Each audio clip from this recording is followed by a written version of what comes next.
films qui sont passés parfois inaperçus, ou alors qui n'ont pas marché, ou alors parfois aussi qui sont passés à travers la fenêtre côté critique.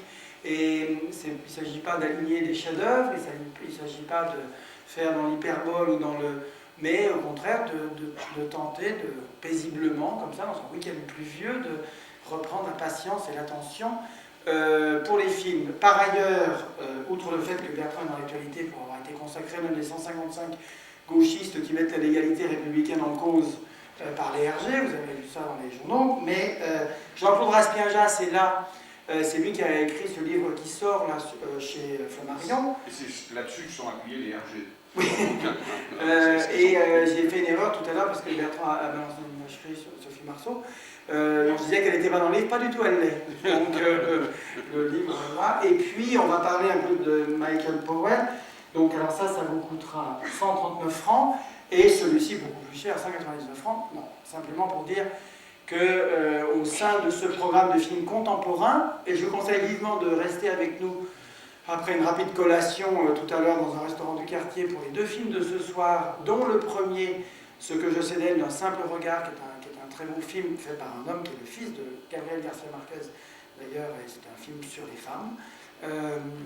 Mais c'est des films contemporains, sauf celui qu'on va voir maintenant, parce que c'est la grande affaire, l'une des grandes affaires cinéphiliques de Bertrand Tavernier, qui est Michael Powell. Et ça, c'est le deuxième tome qui est sorti cette année. On avait sorti le premier volume il y a 2 ans, et c'est aussi en vente à l'accueil, c'est tout pour ça que je voulais vous dire tout ça. Voilà, Bertrand, bon, oui, dans tout le programme là, de films que j'ai sélectionné, c'est le seul film qu'on ne peut pas considérer comme sous-estimé ou ayant été un peu ignoré lors de sa sortie. Au contraire, The Spy in Black, L'espion noir, a été un film qui a remporté un succès énorme. C'est le film qui a véritablement consacré Michael Powell, et ça fait partie de ces films qui, pendant un moment, ont même eu un tel succès, un tel retentissement aux États-Unis que le cinéma anglais a pu à un moment croire qu'il pouvait s'imposer aux États-Unis, ce qui était une douce illusion.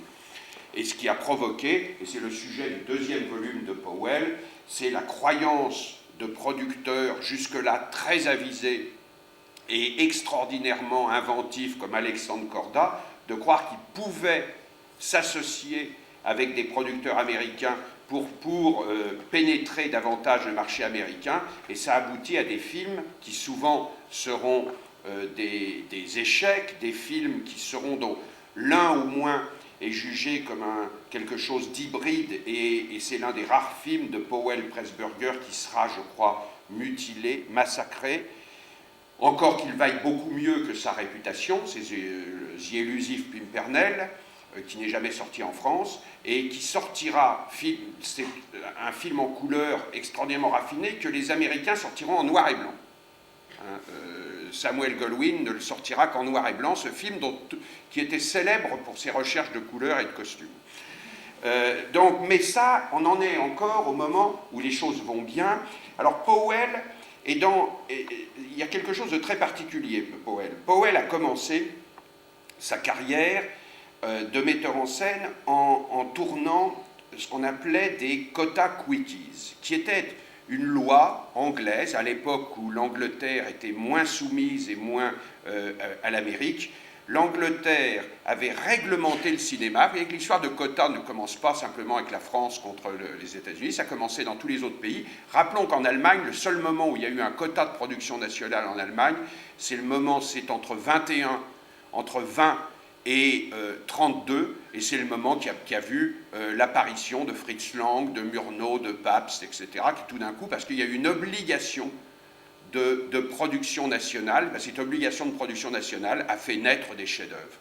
Là, les quota quickie, comme la demande avait été plus modeste, c'était une obligation pour les productions américaines, que si elles sortaient un certain nombre de films américains en Angleterre, devaient investir dans des films qui serviraient de première partie de programme, dans les doubles programmes. Et à partir de là, il y a un certain nombre de metteurs en scène qui ont fait leurs premières armes là-dessus. Ça a donné lieu à des films souvent pas bien, bâclés, tournés très rapidement, des adaptations de pièces de théâtre, mais ça a servi aussi à des gens comme Carol Reed, à des gens comme David Lean, des gens comme Bernard Voros et Michael Powell, de pouvoir tourner, de pouvoir apprendre leur métier et de faire. Moi, j'ai vu à peu près, je crois qu'il en a tourné bien 20 ou 25, Powell, et il y en a, il passe très vite dans son livre, quelquefois un peu trop vite, parce qu'il y en a au moins 6 ou 7 qui sont très bons, qui sont de très très très bons films. Il y en a un qui se passe dans un phare, qui est extrêmement bien tourné, un film un peu de policier dans un phare, qui est tourné avec une invention visuelle tout à fait remarquable. Au milieu de ça, Powell parvient à faire le premier film qu'il écrit, réalise, qui s'appelle Au bord du monde, The Edge of the World, et qui est un film qui fait sensation, qu'il tourne sur une île complètement, et ça va devenir, comme chacun des films de Powell, un pari absolument insensé, c'est-à-dire d'arriver à tourner sur une île coupée de tout, dans des conditions techniques très difficiles, des conditions physiques extrêmement dures, et avec un mélange d'acteurs professionnels et non professionnels. Le film est très remarqué, très très remarqué, et Powell consacrera à la fin de sa vie une suite qui est un film très émouvant, qui s'appelle Return to the Edge of the World, où on le voit repartir sur les lieux de ce tournage avec les acteurs et les techniciens survivants et essayer de rencontrer les habitants ou les descendants des habitants qui ont participé dans ce film. Et c'est là qu'il y a ce plan formidable en hélicoptère qui va cadrer Powell, qui est assis sur une falaise, je ne sais pas, à 150 mètres au-dessus du vide, les jambes dans le vide. Il a un sac à dos et quand la caméra s'approche de lui, il regarde la caméra et il dit « Je suis un poète, mais ne le dites à personne ». Et dans ce plan, il y a à la fois l'humour extraordinaire de Powell, il y a en même temps la certitude qu'il avait de son talent, et en même temps une manière aussi tout à fait anglaise de jouer là-dessus pour en même temps de le casser avec une forme d'ironie, mais quand même d'affirmer qu'il pensait qu'il avait du talent. Et dans ce film, il dit aussi que le producteur de ce film avait été un Américain et que lui, généralement, n'a pu faire de film en Angleterre que grâce à des gens qui n'étaient pas anglais. Et l'un des premiers, il dit, c'est des Américains qui m'ont produit mon premier film, et toute une série des suivants ont été produits par Korda, qui était hongrois, et dit jamais, c'est très tard que j'ai eu la faiblesse de penser que j'allais pouvoir convaincre des producteurs anglais de financer un de mes films, et j'y ai perdu, ça a été une occasion complètement perdue, c'est toute sa bataille pour essayer de monter La Tempête avec James Mason. Alors, après donc ce film qu'il a mis un peu en vedette, il est contacté par Korda, justement. Korda, qui est ce producteur formidable, qui est l'homme dont Powell trace un portrait magnifique dans son livre, l'homme qui a fondé une sorte d'empire, qui travaille avec ses deux frères, Vincent, qui est, selon la plupart des gens, maintenant la plupart des témoignages, sans doute l'un des plus grands décorateurs de l'histoire du cinéma, et des gens comme Alexandre Troner, par exemple, avaient une admiration absolument énorme pour Vincent Korda, non seulement en tant que décorateur, mais en tant que peintre, l'autre frère étant Zoltan Korda.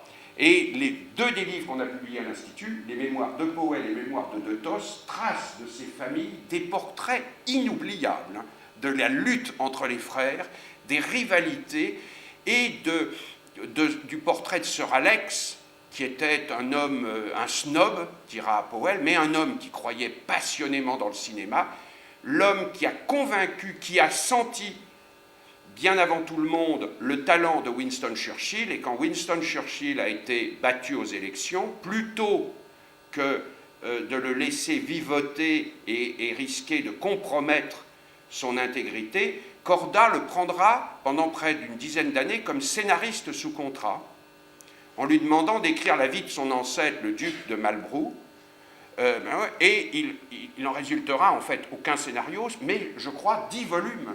Je crois que Churchill, que mon père avait, qui était dans la maison qu'on avait à Sainte-Maxime, je me souviens de voir ces volumes La vie de Marlborough par Winston Churchill, que j'ai jamais eu le courage d'ouvrir, je ne sais même pas si on les a encore, mais je crois que ça c'était le scénario commandé par Korda. Et Korda, qui est donc... et après, Korda, une fois qu'il y a la guerre, ira trouver Churchill et lui dira « Il faut que le cinéma soit une industrie prioritaire parce qu'il le convaincra tout de suite que l'Angleterre en guerre a besoin du cinéma, a besoin de l'image du cinéma.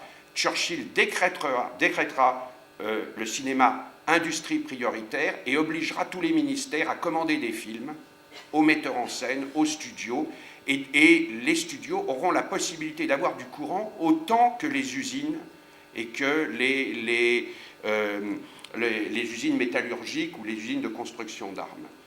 Bon, alors Korda, ayant repéré Powell, lui fait préparer, lui demande de tourner un film qui s'appelle, c'est un film qui se passe en Birmanie, The Burmese Silver, et du coup, Powell, qui a la particularité, et on n'insistera jamais aussi là-dessus, d'avoir une image tout à fait complexe à la fois d'intellectuel et d'aventurier, d'homme qui part en expédition et de personne qui peut rencontrer tous les poètes, tous les écrivains et qui peut dialoguer d'égal à égal avec des chorégraphes, avec tous les artistes, mais qui va partir pendant plusieurs mois dans l'Himalaya, faire une recherche, travailler pour repérer les décors, travailler sur le scénario. Il reviendra avec tout un carnet de notes, et le moment où il arrive dans le studio, Korda l'accueille en lui disant « Le film est abandonné ».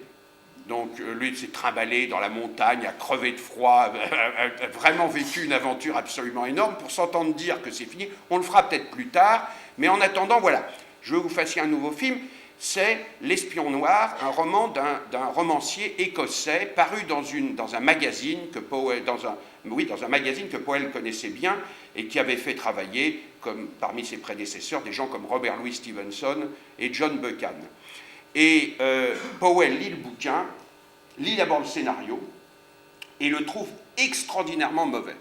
Il trouve que c'est un scénario où il n'y a rien, il n'y a pas d'action. Et en principe, on lui a dit c'est un rôle pour Conrad Veidt. Et il dit, à la lecture du scénario, il n'y a aucun personnage pour Conrad Veidt. Et Valerie Hobson fait de la figuration. Et il rencontre le producteur, il est convoqué quelques jours après chez Korda avec le producteur du film, Irving Asher. Et le producteur lui dit, oui, non, le scénario est très très bon, nous allons faire ça, mais... Powell lui dit, mais il y a beaucoup trop de dialogue. C'est un dialogue britannique agréable, mais on ne fait pas un film agréable avec du dialogue britannique agréable. Ça fait partie des principes powelliens qu'on trouve tout le long du livre. Mais Asher lui dit, mais non, Korda, je ne sais pas s'il a lu le scénario, mais il va l'accepter, je crois que nous allons commencer à travailler. Et quand il rentre dans la pièce, Korda dit, voilà, je voulais vous présenter quelqu'un qui est là, qui a aussi lu le scénario et qui s'appelle Emeric Pressburger. Et c'est un tout petit homme qui est là, et il se souvient, Powell se souvient d'avoir vu son nom sur un projet et qu'il avait trouvé très très bien. Et il dit, Monsieur Pressburger a lu le scénario et va vous faire quelques commentaires. Il dit, Pressburger sort un petit bout de papier de 10 cm, 15 cm, et dit, voilà, je pense que le scénario est extraordinairement mauvais, qu'il n'y a rien à en tirer, mais voilà comment on peut l'arranger. Il dit, à partir de ce bout de 15 cm, Powell dit, j'étais fasciné, il dit, je n'avais jamais rencontré de gens qui avaient un sens de l'écriture cinématographique dans les gens avec qui on travaillait sur les scénarios. J'avais soit des dramaturges qui travaillaient sur des recettes théâtrales très éprouvées et très démodées, soit des gens qui n'avaient aucune conscience de ce qu'était que le cinéma. Et là, tout d'un coup, j'entendais quelqu'un qui avait pioché dans les intrigues parallèles du roman pour qu'elles deviennent intrigues principales, qui avait changé complètement les personnages, qui les avait bousculés, qui en avait supprimé les 2/3, qui en avait mis d'un personnage qui avait un rôle accessoire, il faisait un des personnages principaux, et tout prenait un sens. Et il dit maintenant le papier s'était légèrement agrandi de 5 cm, et en l'espace d'un quart d'heure, il dit d'habitude les réunions, ce genre de réunions durent 3 heures, en un quart d'heure je savais que j'avais un film épatant. Et ça a été le début d'une extraordinaire amitié entre Powell et Pressburger, puisque Powell, après ce film, a dit qu'il voulait s'associer à Pressburger. Ils sont allés trouver Korda, et il a dit je veux trouver une nouvelle manière de signer un générique, et je veux qu'on mette un film produit, écrit et réalisé par Michael Powell et Emeric Pressburger. Korda lui a dit, mais vous êtes fou de mettre un scénariste aussi haut, c'est quelque chose d'inimaginable. Et Powell a dit, on ne mettra jamais les scénaristes assez haut. Et c'est donc ce film que vous allez voir, c'est le début de leur amitié. C'est le début d'une collaboration qui va donner lieu à peu près à 21 chefs-d'œuvre absolus. Et ce film, ce n'est pas un des grands chefs-d'œuvre, c'est un film extrêmement amusant. C'est un film qui fait partie de toute une série de films d'espionnage qui a aussi nourri des gens comme Hitchcock. On a souvent tendance à parler de l'œuvre anglaise d'Hitchcock sans voir l'extraordinaire terreau sur lequel d'où elle a émergé, qui était un terreau formé par des écrivains, des scénaristes, des metteurs en scène, qui faisaient des tas de films dans ce même genre. Je pense à Launder et Gilliatt, je pense à des gens comme John Buchan, comme romancier, et ce film-là. Alors ce film-là, où on retrouve d'autres préoccupations de Powell, le tournage en extérieur dans des endroits très difficiles, parce que tout de suite, le producteur, Irving Asher, va lui dire, vous avez tourné un film dans les îles, on va aller dans la même île. Et l'autre a dit, non, j'ai tourné dans les Shetland, ça se passe dans les Orkney, j'en vais aller tourner. Mais le type lui dit, mais une île est une île. Il dit, pas chez moi, lui dit Powell. Hein, une île n'est pas une île. Et Powell disait, je savais, pour les avoir explorées, que toutes les îles sont différentes, qu'elles ont toutes une lumière, une couleur différente, et il fallait justement qu'on trouve des extérieurs tout à fait importants. Et donc, il y a un mélange dans ce film de recherche sur les extérieurs, déjà de toutes les idées que Powell va élaborer, mais en plus de travail visuel, une idée de faire construire des décors trop petits pour faire ressentir l'exiguïté et agrandir la taille de Conrad Veidt. On va construire des décors qui sont un peu plus petits qu'ils devraient être, et pour utiliser des angles inhabituels aussi, des prises de vue inhabituelles, et une obligation de faire certaines scènes entre Conrad Veidt et Valerie Hobson sans aucun mouvement d'appareil, que sur des rapports de montage. Il se met des défis continuels comme ça, à chaque fois dans ce film, et il va en résulter un film qui sera suivi immédiatement par un autre film du même genre, qui s'appelle Contrebande, et l'ensemble des deux films est très divertissant, très amusant, et prouve une invention à la fois visuelle et scénaristique qui a contribué ensuite à pousser Powell et Pressburger à aller plus loin. Alors il faut le voir, le film, comme ce que c'est. Pas du tout, c'est pas un film qui a la beauté, l'ampleur de la vie, de la mort du colonel Blimp ou du Narcisse Noir ou de Canterbury Tale, mais c'est un film qui est par rapport aux ambitions que les auteurs s'étaient fixées et qui sont fixées par Powell. Alors, je voulais faire un thriller qui soit très divertissant, qui soit inventif et qui ait de multiples surprises. Je pense que le film remplit parfaitement son contrat, et qu'il y a de très très nombreuses scènes et de très nombreux plans qui déjà montrent tout ce que va devenir l'œuvre de Powell par la suite. Voilà. Merci.